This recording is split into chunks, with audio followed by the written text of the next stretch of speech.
हाँ मेरे प्यारे बच्चों, कैसे हो? आशा करता हूँ आप लोग बढ़िया और मस्त होंगे। बच्चों आज जो है मैं सिंपल प्रेजेंट टेंस लेकर आऊँ, प्रेजेंट इंडेफिनिट टेंस के बारे में बताने जा रहा हूँ। उसके पहले मैंने टेंस के रूल भी बता दिए थे, सब्जेक्ट को कैसे पहचानते हैं, ऑब्जेक्ट को कैसे पहचाने और वर्ब को कैसे रखना। आज हम स्टार्टिंग से आप लोगों को टेंस एकदम ईजी तरीके से बताऊंगा। तो टेंस सभी को पता है, मुख्य टेंस तीन प्रकार के होते हैं, प्रेजेंट, पास्ट, फ्यूचर। तीनों टेंस के चार चार टाइप के टेंस होते हैं, present indefinite tense, present continuous tense, present perfect tense, present perfect continuous tense. इस तरह फ्यूचर के भी होते हैं और पास्ट के भी होते हैं। तो टोटल टेंस मेरे होते हैं 12 टाइप के, यानी 12 टाइप के।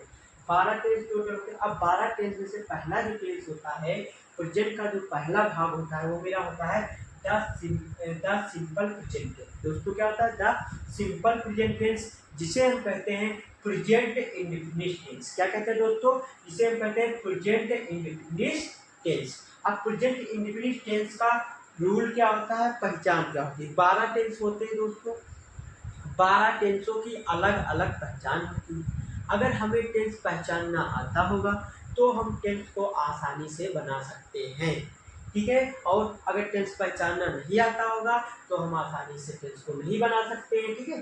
टेंस पहचानना आएगा तो हम उसी टेंस में उसी का रूल फॉलो करेंगे। तो दोस्तों प्रेजेंट इंडेफिनिट टेंस जो है उसकी जो पहचान होती है, प्रेजेंट इंडेफिनिट टेंस की जो पहचान होती है वो होती है जिन हिंदी वाक्यों के अंत में ता है, ती है, ते है आदि शब्द आते हैं, उन्हें हम प्रेजेंट इंडेफिनिट टेंस के वाक्य कहते हैं। उन्हें हम प्रेजेंट इंडेफिनिट टेंस के वाक्य कहते हैं, यानी ऐसे वाक्य जिनके अंत में ता है, ती है, ते है आदि शब्द आते हैं, उन्हें हम प्रेजेंट इंडेफिनिट टेंस के वाक्य कहते हैं। प्यारे बच्चों समझ में आ रहा होगा। अब ये वाक्य क्या होता है कुछ बच्चे नहीं समझ पाते होंगे। देखिए पहले वर्ड होते हैं, क्या होते हैं? वर्ण होते हैं। सबसे छोटा वर्ण होता है। वर्ण क्या होता है? जिस ध्वनि को तोड़ा ना जाए, जैसे का, खा, का, ये क्या होते हैं? वर्ण। जब इन वर्णों को जोड़ते हैं तो हम लोग शब्द बनते हैं। क्या बनते हैं? शब्द। जैसे का, ला, म, तीन वर्णों को जोड़ के एक शब्द बना दिया कलम। फिर दोस्तों ये जब शब्द बनते हैं तो एक वाक्य बनता है, शब्दों के मेल से एक वाक्य बनता है। जैसे कलम अच्छा है, या मेज पर बुक है, या फैन चलता है। यानी इन शब्दों को जोड़ के जो एक वाक्य बनाया जाता है, जिसको इंग्लिश में हम लोग सेंटेंस कहते हैं, तो वही वाक्य, ये जो एक वाक्य होता है, इन वाक्यों जैसे नीचे देखिए वाक्य मेरे कुछ लिखे गए हैं। देखिए कमला एक मधुर गाना गाती है, यहाँ पे वाक्य है, पूरा एक वाक्य है। देखो इसके लास्ट में क्या आया? ती है। क्या कह रहा है? लास्ट में ता है, ती है, ते है। समझ में आ रहा होगा। दूसरा देखिए लड़का अपने घर जाता है, देखिए ता आया लास्ट में। तो ऐसे वाक्य, ये वाक्य है पूरा जो एक साथ बोला जाता है, ये वाक्य है। इसको हम इंग्लिश में कहते हैं सेंटेंस। ये पूरा एक सेंटेंस है। अब इसी को हम लोग इंग्लिश में कैसे कन्वर्ट करेंगे आज हम सीखेंगे। तो इंग्लिश में कन्वर्ट करने के लिए क्या होता है दोस्तों, हर टेंस, 12 टेंस की अलग अलग पहचान होती है और उनके अलग अलग नियम होते हैं दोस्तों। तो जैसे प्रेजेंट इंडेफिनिट टेंस की पहचान है, जिन हिंदी वाक्यों के अंत में ता है, ती है, ते है आदि शब्द आते हैं, उन्हें प्रेजेंट इंडेफिनिट टेंस कहते हैं। तो देखिए प्रेजेंट इंडेफिनिट टेंस की बात कुछ आपके सामने लिखे हुए हैं, जिसके लास्ट में सभी में क्या आ रहा है? ता आ रहा है, ती आ रहा है। कहीं गाती या कहीं कुछ आ रहा है, केवल क्या आ रहा है? ता है, ती है। ता के साथ है भी आएगा दोस्तों, ध्यान रखना, ता के साथ है भी आएगा। ता है, ती है, ते है आ रहा है, तो हमको पता चल जाएगा। ऐसे वाक्य जहाँ पे हम पढ़ेंगे और लास्ट में दिखेगा कि ता है, ती है, तुरंत हमारा दिमाग यही पहुंच जाएगा कि ये प्रेजेंट इंडेफिनिट टेंस का वाक्य है, और उसी हिसाब से हम नियम लगाएंगे, ठीक है। अब यहाँ तक आपको समझ में आ गया होगा पहचान की प्रेजेंट इंडेफिनिट टेंस के वाक्य किस टाइप के होते हैं। अब इनका ट्रांसलेट हम सीखेंगे, इनको कैसे ट्रांसलेट करते हैं दोस्तों। तो पहला, हर टेंस के चार चार सेंटेंस होते हैं, चार टाइप के सेंटेंस होते हैं, यानी चार टाइप के तुम्हारे वाक्य होते हैं। एक होता है सिंपल, एक होता है नेगेटिव, एक होता है इंट्रोगेटिव, एक होता है इंट्रोगेटिव नेगेटिव, ठीक है। नेगेटिव क्या होता है? जिसमें नहीं आता। सिंपल एकदम बिना रुके हुए, जैसे मैं जा रहा हूँ, अफर्मेटिव हो गया।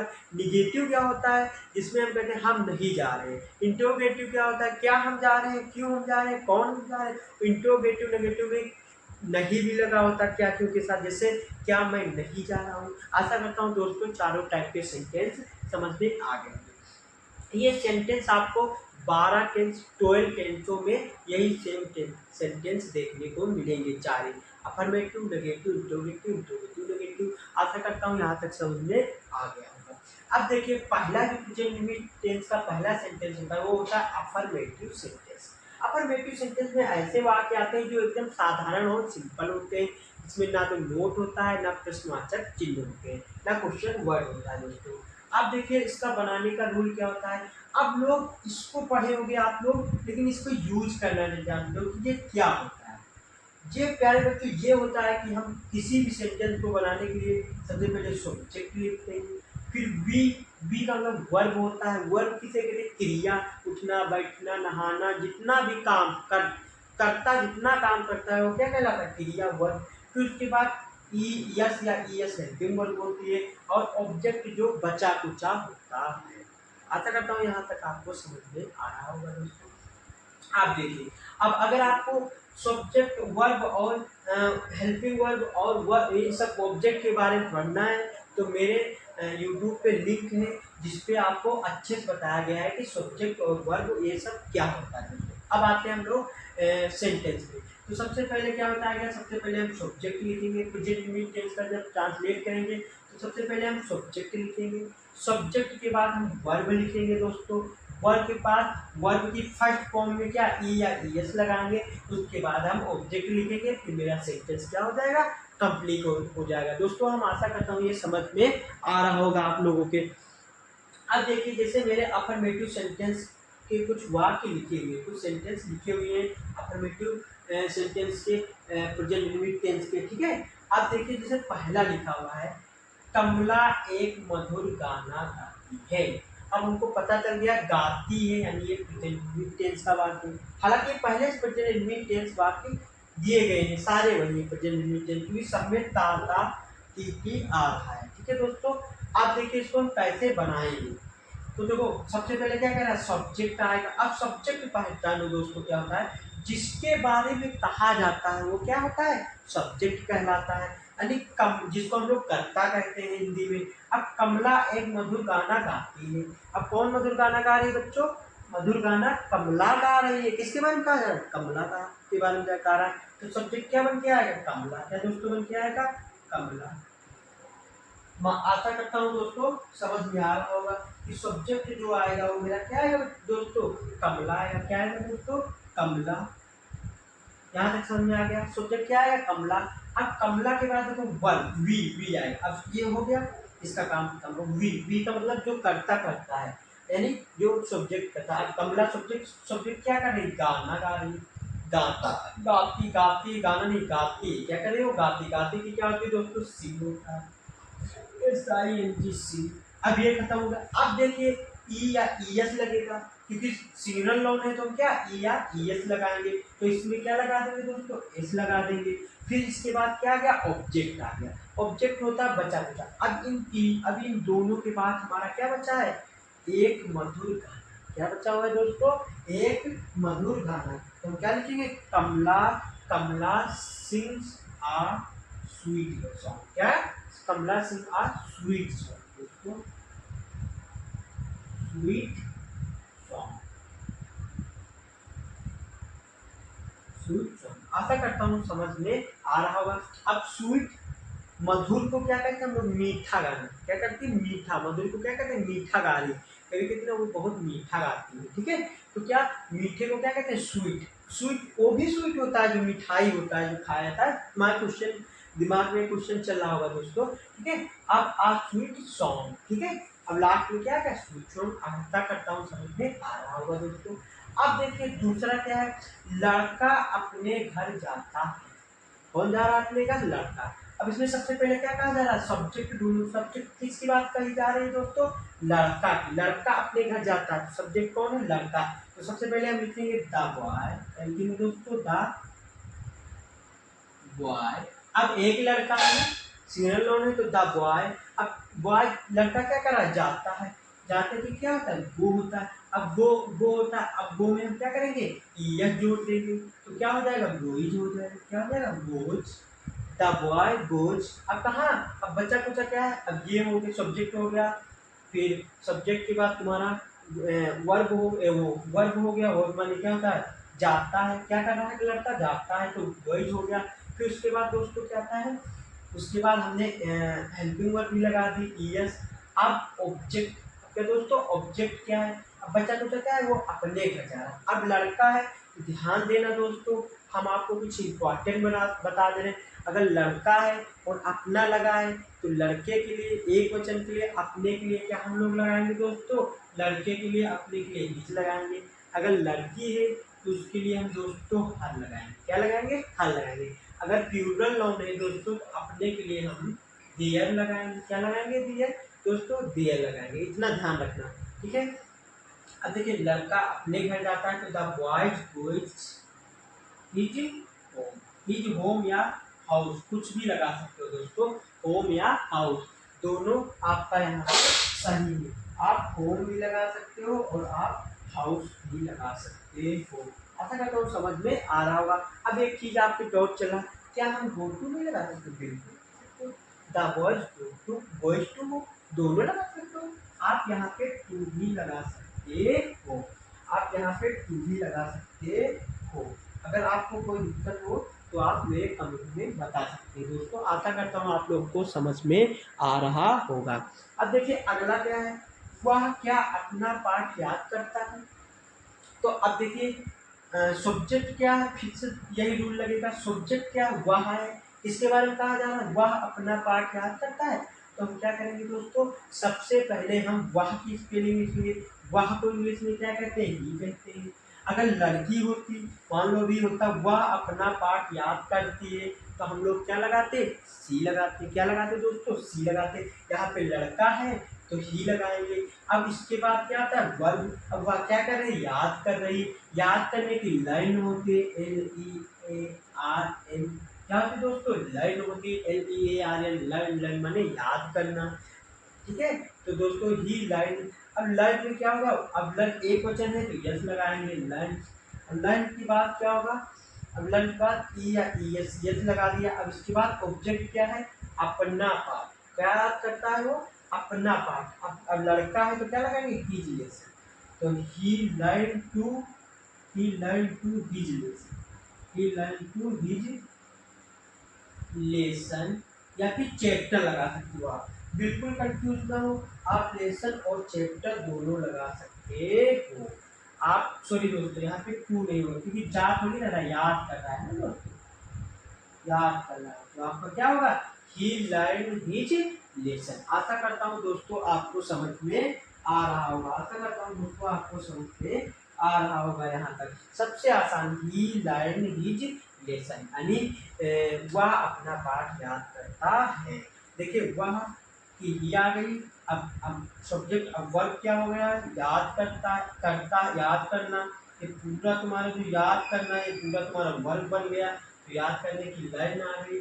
अब क्या अपना, अब एक वचन है, लड़का है तो अपने के लिए क्या होगा, हिज लग गया, फिर लेसन हिज लेसन। अब देखिए यहाँ पे ये, यहाँ तक तो अभी हम लोग सिंगल नाउन थे, कितने थे दोस्तों, सिंगल नाउन था। अब ये प्लूरल नाउन में क्या होता है दोस्तों, ये प्लूरल नाउन में क्या होता है, प्लूरल नाउन जो होता है, प्लूरल नाउन में ये होता है कि प्लूरल नाउन जो होते हैं अफर्मेटिव, जो प्रेजेंट इंडेफिनिट टेंस का अफर्मेटिव सेंटेंस में प्लूरल नाउन जो होता है उसमें हम ये ई या ईएस नहीं लगाते। ध्यान रखना दोस्तों, जो प्लूरल नाउन होता है इसमें हम ई या यस या इसमें दोस्तों यस या ईएस हम लोग नहीं लगाते। इसमें दोस्तों हम क्या करते हैं, ध्यान देना, सबसे ध्यान देने योग्य यही बात है दोस्तों कि इसमें हम यस या ईएस नहीं लगाते। क्या करते हैं, नहीं लगाते। आशा करता हूँ दोस्तों समझ में आ रहा होगा। जो प्रेजेंट इंडेफिनिट टेंस के अफर्मेटिव सेंटेंस में सिंगल नाउन के साथ, हेल्पिंग वर्ब के साथ, सिंगल नाउन के साथ वर्ब में हम ई आई एस लगाएंगे। बट जो प्लूरल नाउन होंगे आई वी यू दे, उसमें हम ई या ई एस नहीं लगानी, बहुत इंपॉर्टेंट है दोस्तों। दूसरा डाउट आपके दिमाग में आ रहा होगा, क्या प्रेजेंट सिंपल प्रेजेंट या प्रेजेंट यूनिट टेंस पे हेल्पिंग वर्ब नहीं होती? होती है। अफर्मेटिव में ई या ई एस होती है, और निगेटिव और इंट्रोगेटिव नेगेटिव में होती है डू या डज। अभी हम आगे बता रहे हैं आपको, डू या डज होती है दोस्तों। अब देखिए ये कैसे बनाएंगे, अब इसमें ई या ई एस का काम खत्म, अब इसमें सब्जेक्ट वर्ब की फर्स्ट फॉर्म और ऑब्जेक्ट लगाते हैं। ठीक है दोस्तों। अब देखिए मैं अपने घर जाता हूँ, क्या है दोस्तों, मैं अपने घर जाता हूँ, तो मैं क्या हुआ, प्लूरल हुआ, आई हुआ, क्या हुआ दोस्तों, आई। अब आई के साथ एम नहीं लगाना है, आई के साथ एम बिल्कुल नहीं लगाना है, क्योंकि आई के साथ एम केवल प्रेजेंट कॉन्टिन्यूअस टेंस में ही लगता है, और ये प्रेजेंट कॉन्टिन्यूअस टेंस नहीं है, क्योंकि हम जानते हैं प्रेजेंट कॉन्टिन्यूअस टेंस की पहचान होती है कि उनके लास्ट में रहा है, रही है, रहे आता है। बट बच्चों यहाँ पे इसके लास्ट में रहा रही नहीं है, यहाँ पे तातीते है, तो हम तुरंत पहचान लेंगे कि प्रेजेंट कॉन्टिन्यूअस टेंस नहीं है, तो यहाँ तुरंत आई के साथ एम नहीं लगाना है।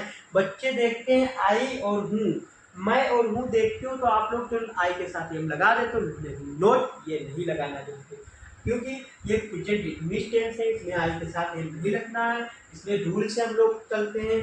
तो क्या होगा, आई के बाद सब्जेक्ट होगा, सब्जेक्ट के बाद वर्ब लिखेंगे, क्या जाता है, क्या कर रहा है, जाता है, तो आई गो टू, क्या होगा दोस्तों, आई गो टू। अब आई गो टू के बाद ऑब्जेक्ट क्या बचा, अपने घर, तो आई गो टू, आई है तो my home, I go to my home, I go to my home. आशा करता हूँ दोस्तों समझ में आ रहा होगा, आशा करता हूँ दोस्तों समझ में आ रहा होगा। आई गो टू माई होम, लड़का अपने घर जाता है, लड़का अपने घर कहाँ दोस्तों, लड़का अपने घर जाता है, आई गो टू माई होम। समझ गए दोस्तों, आशा करता हूँ समझ में आ रहा होगा। अगर ये आई ना होता, कुछ और होता, तो यहाँ पे हम फिर गो में या एस लगा देते। अब आइए यहाँ पे दूसरा जो ये जो मेरा जो है पांचवा जो है, इसमें कह रहा है वे हमें कहानी सुनाते हैं, क्या दोस्तों, वे हमें कहानी सुनाते हैं। अब देखो वे हमें कहानी सुनाते हैं, वे इंग्लिश होती है दे, क्या होती है THY दे, ये भी प्लूरल नाउन है, ये तीनों प्लूरल नाउन है, ये सिंगल नाउन है। अब इसमें तीनों में, इन तीनों में EIS नहीं लगेगा। अब वे सबसे पहले क्या है, सब्जेक्ट ढूंढेंगे, तो सब्जेक्ट क्या है, वे है, क्या है दोस्तों, वे है, वे की इंग्लिश क्या होती है, दे होती है, THY दे हो गया। दे के बाद क्या होता है, वी की फर्स्ट फॉर्म लगेगी। अब इसमें देखते हैं वे हमें कहानी सुनाते हैं, वी क्या है, क्या कर रहा है, वे क्या कर रहा है, सुनाते हैं, तो क्या होगा, टेल होगा, क्या होगा दोस्तों, टेल होगा, तो दे टेल, सुनाते की क्या होते हैं, टेल, और बोलने की क्या होती है, स्पीच, ध्यान रखना स्पीच बोलने की होती है, सुनाते की क्या होती है, टेल। तो दे टेल, अब क्या है, दे टेल के बाद ऑब्जेक्ट क्या है, हमें कहानी सुनाते हैं, किसको सुनाते हैं, हमें कहानी सुनाते हैं, क्या कहानी को क्या होगा, स्टोरीज होगा, क्या होगा बच्चों, कहानी का मेरा जो है स्टोरीज होगा, क्या होगा, स्टोरीज होगा। तो दे टेल, अब किसे सुनाते हैं, हमें। अब ध्यान रखना जो वी का ऑब्जेक्ट रूप होता है वो दोस्तों होता है अस, US अस होता है, वी का सब्जेक्ट रूप क्या होता है, अस होता है। तो देखो यहाँ हमें ऑब्जेक्ट के रूप में ना हमें कहानी सुनाते हैं, तो they tell us stories, they tell us stories. दोस्तों आशा करता हूँ समझ में आ रहा होगा, दे टेल अस स्टोरीज, आशा करता हूँ समझ में आ रहा होगा। देखिए कितना इजी, बहुत आसान। अब दोस्तों इसमें EJMR कहीं नहीं लगेगा, ये प्रेजेंट कंटीन्यूअस टेंस नहीं है। अब देखिए मेरा जो लास्ट वाला है वह है लड़के अपना पाठ याद दोस्तों, लड़के अपना पाठ याद करते हैं। अब देखिए लड़के अपना पाठ नहीं याद करते हैं, यहाँ भी प्लूरल नाउन है, क्योंकि लड़के क्या है, बहुत सारे हैं, कोई एक लड़का थोड़ी ना, लड़के कितने हैं, बहुत सारे हैं। तो हम क्या करेंगे, लड़के अपना पाठ याद नहीं करते, तो लिखेंगे द बॉयज, क्या लिखेंगे दोस्तों, द बॉयज, क्योंकि बहुत सारे लड़के हैं, तो द बॉयज। अब क्या करना है, सब्जेक्ट हो गया द बॉयज, अब फिर वर्ब ढूंढेंगे इसमें। अब वर्ब क्या है, द, लड़के क्या कर रहे हैं, याद कर रहे हैं, याद नहीं करते, ये याद कर रहे हैं दोस्तों। सॉरी दोस्तों यहाँ नहीं होगा क्योंकि हम अभी नेगेटिव वाले नहीं करा रहे हैं, अभी तो हम सिंपल करा रहे हैं। तो लड़के अपना पाठ याद करते हैं। तो द बॉयज, अब याद करने की क्या लाइन होगी, LEAR। तो द बॉयज लर्न, अब याद करते हैं क्या अपना पाठ, क्या याद करते हैं अपना पाठ। तो द बॉयज लर्न, अब देखिए बच्चा कुचा क्या ऑब्जेक्ट क्या है अपना पाठ। तो the boys learn his lesson, क्या होगा दोस्तों लड़के हैं, क्या है दोस्तों लड़के हैं, तो अपने के लिए देयर लेसन आया है। इसलिए दोस्तों अभी हम आपको बताए थे जब प्लूरल नाउन होता है तो हम लोग क्या यूज करते हैं, देयर यूज करते हैं। अब यहाँ लड़के हैं, यहाँ लड़के हैं और सब्जेक्ट के रूप में ना ही है ना तुम्हारा कुछ वो है, तो यहाँ पे हम क्या लगाएंगे, जहाँ पे प्लूरल नाउन होता है अपने के लिए वहाँ पे हम क्या लगाते हैं, देयर लगाते हैं। THEIR, क्या होगा THEIR। तो the boys learn their lesson, क्या होगा देयर। आशा करता हूँ दोस्तों ये समझ में आपको आ गया होगा। अब आप लोग ये देयर नहीं समझ पाए आप लोग कहते, तो ध्यान रखना अगर ही है या एक वचन है तो हम अपने के लिए हिज लगाएंगे, अगर लड़की है एक वचन है तो हल लगाएंगे, अगर इसके अलावा प्लूरल नाउन है सब्जेक्ट में आई को छोड़ के यू दे यू वी, या फिर तुम्हारा लड़के लड़कियां बकरी या बकरियां ऐसे कुछ हो जाए जो झुंड में आपको लगे प्लूरल नाउन, वहाँ पे हम लोग अपने के लिए देयर का यूज करते हैं। आशा करता हूँ दोस्तों ये आपको बहुत समझ में आ गया होगा। अब हम इसके नेगेटिव सेंटेंस करते हैं जिसमें डज और डू या डज का प्रयोग होता है, फिर इंट्रोगेटिव सेंटेंस करते हैं, फिर आज इसको कंप्लीट करा देंगे। इसके बाद अगली क्लास आएगी द प्रेजेंट कंटिन्यूअस टेंस, जो सबसे आसान रहने वाली है, बच्चों को उसमें ज़्यादा इंटरेस्ट रहता है क्योंकि उसमें ING लगती है। तो आइए अगला आज हम अब इसके अगला चलते हैं निगेटिव सेंटेंस, प्रेजेंट टेंस का निगेटिव सेंटेंस।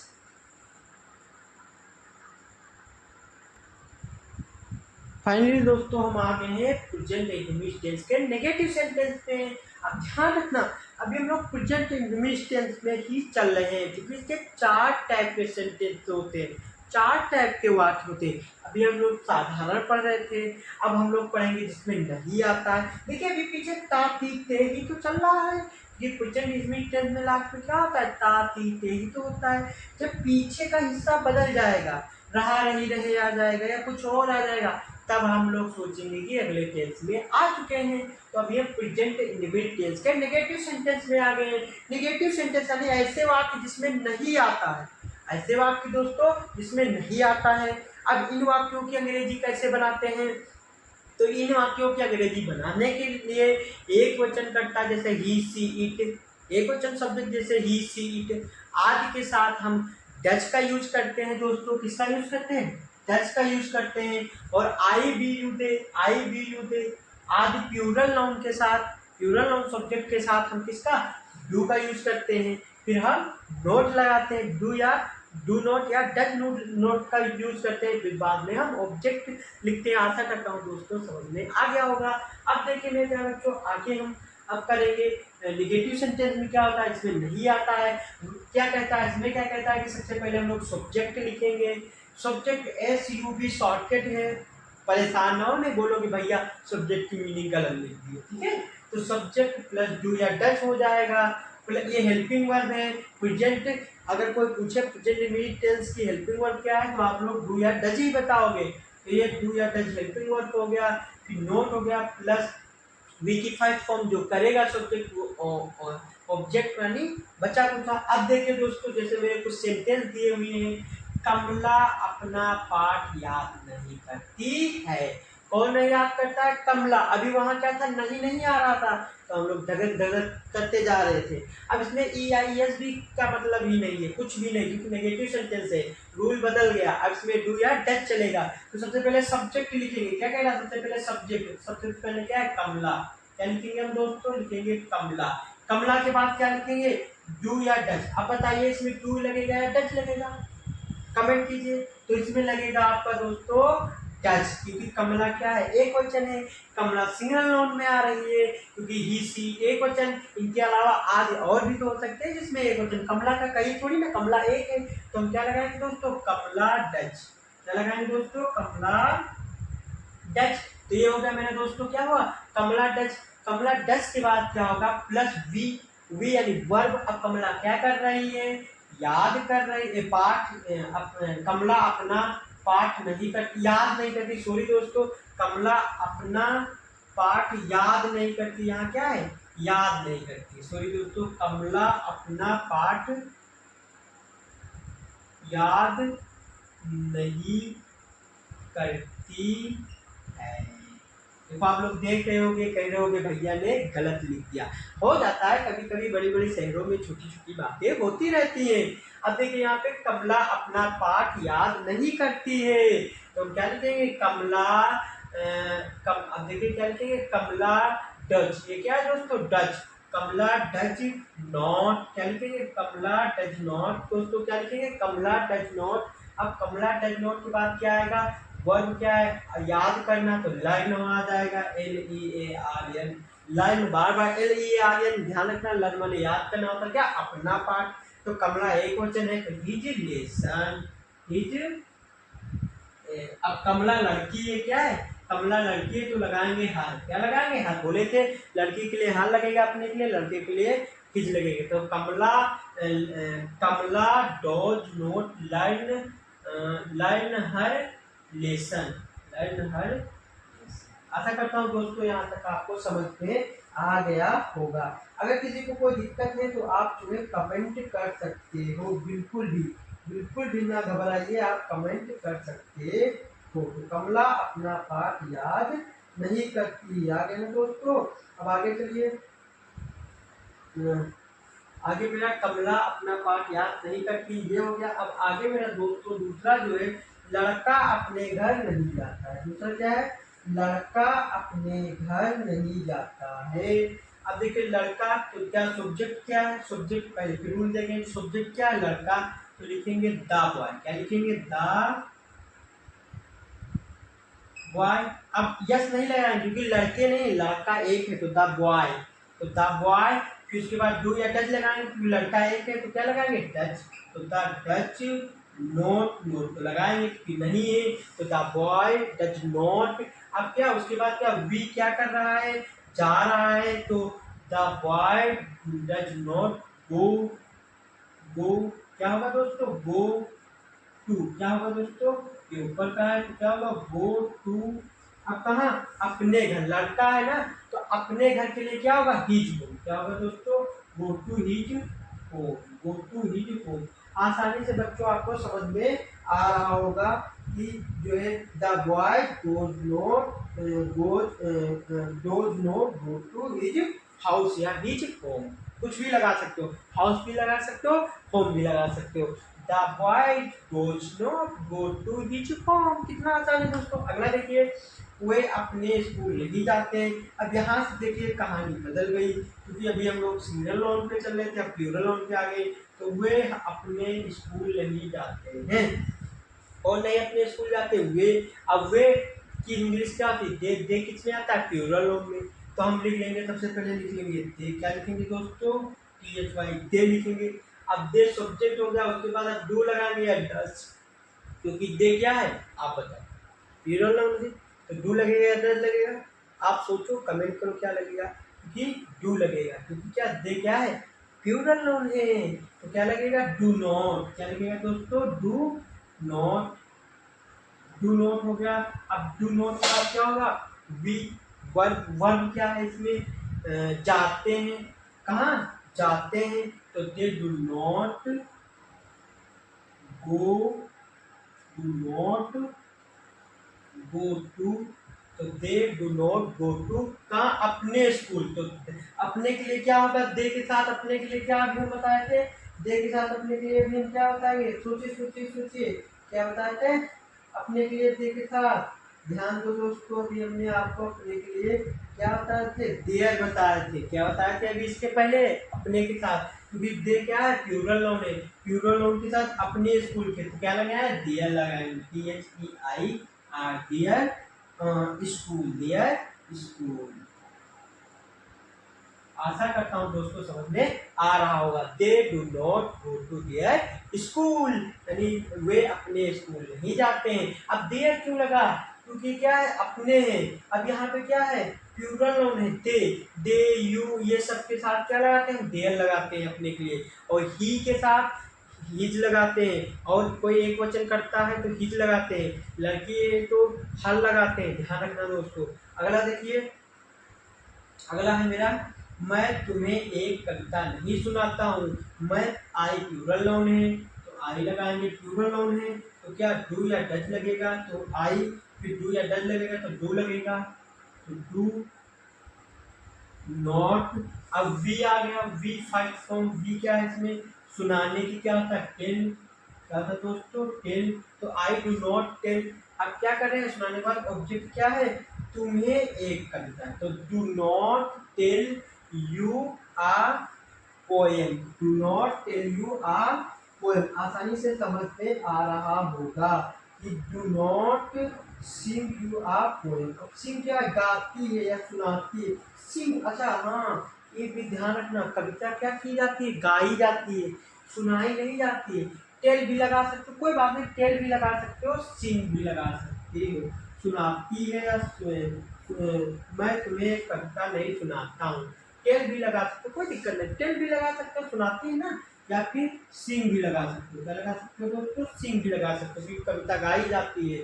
तो आई डू नॉट सिंग, सिंग अब क्या करें, तुम्हें, क्या करें बेटा, तुम्हें, तो यू आर पोएम, तो यू आर पोएम। आशा करता हूँ दोस्तों समझ में आ रहा होगा, आशा करता हूँ आपको समझ में आ रहा होगा कि I do not sing your poem. अब यू आर पोएम, अब दोस्तों ध्यान दीजिए, यहाँ पे यू क्यों लगा, क्योंकि क्या है, तुम्हें, क्या है, तुम्हें, तो क्या लगाएंगे, यू आर पोएम, यानी तुम्हें, ये पूरा ऑब्जेक्ट मिल जाएगा, ये पूरा कहाँ जाएगा, ऑब्जेक्ट में जाएगा। I do not sing your poem.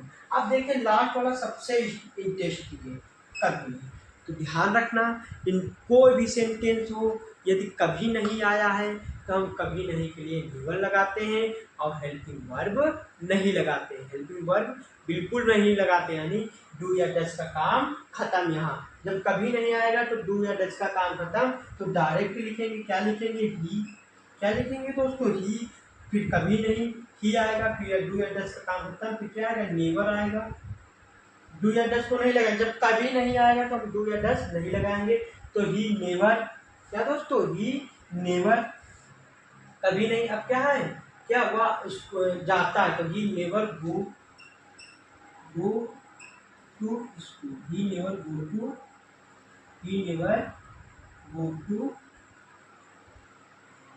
School, यानी he never go to school. अब डू या डज नहीं लगेगा क्योंकि कभी नहीं आ गया, हमको पता है कभी नहीं के लिए हम लोग क्या लगाते हैं, नेवर लगाते हैं, क्या लगाते हैं दोस्तों, नेवर लगाते हैं। आशा करता हूँ समझ में आ गया होगा, he never goes to school, he never go to school. अब एक चीज ध्यान रखना, यहाँ ईएस भी लगा सकते हो, क्योंकि क्या है, यहाँ पे डू या डज नहीं लगा रहे हैं लोग, तो ये क्या है, सिग्नल नाउन है, तो यहाँ पे ईएस भी लगा सकते हो, तो he never goes to school भी लगा सकते हो, कोई भी दिक्कत नहीं है। आशा करता हूँ दोस्तों ये आपको समझ में आ गया होगा। देखिए दोस्तों, प्रेजेंट इंडिफिनिट टेंस का अब जो है लास्ट सेंटेंस बचा है, पर इंट्रोगेटिव, नेगेटिव। इंट्रोगेटिव सेंटेंस क्या होता है, जिसमें क्यों, कौन, कैसा। हाँ मेरे प्यारे बच्चों, जैसा कि अभी हम प्रेजेंट इंडिफिनिट टेंस का नेगेटिव सेंटेंस पिछले अभी पढ़े हैं, आप प्रेजेंट इंडिफिनिट टेंस का इंट्रोगेटिव सेंटेंस पढ़ेंगे। ये बहुत ही फंटास्टिक रहने वाला है दोस्तों। देखिए इंट्रोगेटिव सेंटेंस क्या होता है, 4 सेंटेंस होते हैं हर एक टेंस के, affirmative, negative, interrogative, interrogative, negative. तो हम लोग अब इंट्रोगेटिव सेंटेंस पढ़ रहे हैं। इंट्रोगेटिव सेंटेंस क्या होता है, यदि प्रश्नवाचक शब्द जैसे क्या, क्यों, कौन, कैसा, कैसा, किसका, कितना, कितने, कौन सी, कहां आदि वाक्य के बीच में जुड़े हुए यदि यदि ये वाक्य के बीच में इंट्रोगेटिव सेंटेंस दो प्रकार के होते हैं, एक होता है यदि ये वाक्य के बीच में जुड़े हो और एक होता है ये वाक्य के पहले जुड़े हो। यदि दोस्तों क्या, क्यों, कौन, कैसा, ये जितने भी प्रश्नवाचक शब्द हैं यदि वाक्य के पहले लिखे होते हैं तो हम लोग उसकी अंग्रेजी नहीं लिखते हैं, उसको ट्रांसलेट नहीं करते, उसको वहां पे छोड़ देते हैं। उसकी जगह पे हम लोग क्या लिखते हैं, हेल्पिंग वर्ब लिखते हैं उस वाले टेंस की। जैसे प्रेजेंट है तो हम लोग डू डज लगेंगे, इसकी जगह जो भी टेंस होगा उसकी हम हेल्पिंग वर्ब लिखते हैं, डू डज, फिर सब्जेक्ट, फिर वी की फर्स्ट फॉर्म, फिर ऑब्जेक्ट लिख देते हैं दोस्तों। यदि यही शब्द वाक्य के बीच में जुड़े हो, जैसे यहाँ कहाँ जुड़ा हुआ है और क्यों जुड़ा हुआ है, तो हम लोग क्या करते हैं दोस्तों, इनकी अंग्रेजी सबसे पहले इनकी अंग्रेजी लिखा जाता है, क्वेश्चन वर्ड, फिर हेल्पिंग वर्ब डू या डज लिखा जाता है, फिर दोस्तों सब्जेक्ट, फिर वी की फर्स्ट फॉर्म, फिर ऑब्जेक्ट लिखा जाता है। आशा करता हूं समझ में आ रहा होगा। जो देखिए फर्स्ट रूल कहता है यदि ये वाक्य के बीच में जुड़े हो प्रश्नवाचक चिन्ह, जैसे क्या, क्यों, कौन वाक्य पहले जुड़े हो तो हम इसकी अंग्रेजी नहीं लिखते हैं, उसकी जगह पे क्या लिखते हैं, उसकी जगह पे उस टेंस की हेल्पिंग वर्ब लिखते हैं, जैसे डू डज, फिर सब्जेक्ट, फिर वी की फर्स्ट फॉर्म, जैसे गो, वेंट, गॉन, तो गो फर्स्ट हो गई, वेंट सेकंड हो गई, गॉन थर्ड हो गई। अगर यहाँ सेकंड लिखा होता है हम लोग वेंट लगाते, अगर थर्ड लिखा होता है वी तो हम लोग गॉन लगाते। समझ गए फॉर्म क्या होती है। अब इसके बाद ऑब्जेक्ट, बचा कुचा ऑब्जेक्ट कहलाता है दोस्तों। अब देखिए हम लोग बना के दिखाते हैं, जैसे क्या कमला मधुर गीत गाती है। अब देखिए यहाँ पे क्या शब्द पहले आया हुआ है तो हम इसकी अंग्रेजी नहीं लिखेंगे, इसकी जगह पे क्या करेंगे, सबसे पहले हेल्पिंग वर्ब डू या डज लगाएंगे। अब डू डज में से एक चूज करना है, कैसे लगाएंगे वो हम लोग सब्जेक्ट पे आधारित देखते हैं, सब्जेक्ट में सिंगल नाउन है या प्लूरल नाउन। अगर सब्जेक्ट सिंगल नाउन होता है तो हम लोग डज लगा देते हैं और अगर प्लूरल नाउन होता है तो हम लोग डू लगा देते हैं। तो यहाँ पे दोस्तों देखिए कमला एक है, तो यहाँ पे क्या लगेगा, यहाँ पे लगेगा डज। तो सबसे पहले हेल्पिंग वर्ब में हम लगाएंगे डज के बाद क्या आएगा दोस्तों, फिर सब्जेक्ट आएगा कमला, तो डज कमला। अब कमला के बाद देखो सब्जेक्ट हो गया, सब्जेक्ट के बाद वी की फर्स्ट फॉर्म क्या, गाती है, गाना, गाती की क्या होता है, सिंग, तो SING दोस्तों सिंग हो गया। अब क्या गा रही है, एक मधुर गीत, ऑब्जेक्ट क्या हो गया, मधुर गीत, तो does Kamala sing a sweet song दोस्तों, स्वीट सॉन्ग। आशा करता हूं ये समझ में आया है। प्रश्नवाचक इंट्रोगेटिव सेंटेंस है तो प्रश्नवाचक चिन्ह लास्ट में लगा देंगे। दूसरा देखिए क्या हुए अपने स्कूल जाते हैं। अब देखिए क्या क्या है, प्रश्नवाचक चिन्ह वाक्य के पहले स्टार्टिंग में ही लगा हुआ है तो इसकी अंग्रेजी नहीं लिखेंगे, इसकी जगह पे हम हेल्पिंग वर्ब लिखेंगे। इस टेंस की हेल्पिंग वर्ब दो है, डू या डज। अब इसमें डू लगाए या डज लगाए, कंफ्यूज हो तो इसमें फिर से वही रूल अपनाना है। सब्जेक्ट सिंगल नाउन है प्लूरल नाउन, तो सब्जेक्ट किसे कहते हैं, जिसके बारे में कहा जाता है, तो यहाँ पे किसके, वे के बारे में कहा जाता है। तो वे देखो क्या है, प्लूरल नाउन है तो हम सबसे तो प्लूरल नाउन के लिए क्या लगाते हैं, डू लगाते हैं। तो दोस्तों क्या लगाएंगे, डू लगाएंगे। अब डू के बाद दो में से एक लगाना था, डू के बाद अब आता है ये रूल सब्जेक्ट। अब सब्जेक्ट लगाएंगे वे है, वे का इंग्लिश क्या होता है, दे होता है दोस्तों, हमको पता है दे बने हुए होते हैं। अब इसके बाद जो आता है वो आता है वी की फर्स्ट फॉर्म। अब जाते हैं, जाते की क्या होती है, गो होती है, तो गो टू। अब दोस्तों क्या, अपने स्कूल क्या है दोस्तों, ध्यान रखना अपने स्कूल है तो अगर प्लूरल नाउन सब्जेक्ट है तो अपने के लिए हम लोग देयर का प्रयोग करते हैं। किसका प्रयोग करते हैं, देयर का प्रयोग करते हैं दोस्तों, THEIR देयर का प्रयोग करते हैं दोस्तों। तो do they go to there,